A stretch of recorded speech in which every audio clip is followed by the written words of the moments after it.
Morning good mga ka-inspire. Time check tayo ngayon. 8:30 ng umaga. Andito ako ngayon sa pila namin sa tabi ng Shopwise. Tapat ng Pasita. So, ito ko sa inyo mga ka-inspire. Ito yung tricycle na pinamamasada ko. Ayan, iikot ko lang ha. Ito yung mga ka-inspire. Ito yung Shopwise. Ito yung pilahan namin.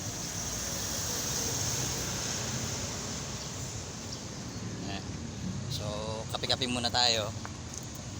Ito, bili akong kape. Ayan, mga ka-inspire. Higop muna ako ha. Ayos, mainit-init pa.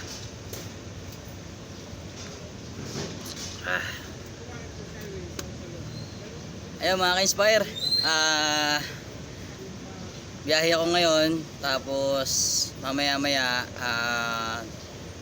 sisimulan ko na ulit mamulot ng mga kalakal sa mga basura na pwede pa nating ibenta sa junk shop. So ayun mga ka-inspire, update ko kayo ha. Sabay-sabay natin i-inspire yung mga sarili natin, at especially may naniniwala sa'yo. Unang-una yung sarili mo, at pangalawa andyan yung family mo. So ano mang hamon ng buhay, tuloy lang mga ka-inspire.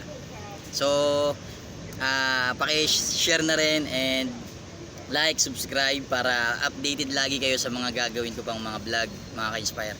So ito yun mga ka-inspire dito ko nilalagay yung mga kalakal ko tabi ng puno. Ayan, para medyo malilim. So mamaya pag may kalakal na ako, pipilihan ko dyan. Ayun lang mga ka-inspire, sa umagang ito. God bless.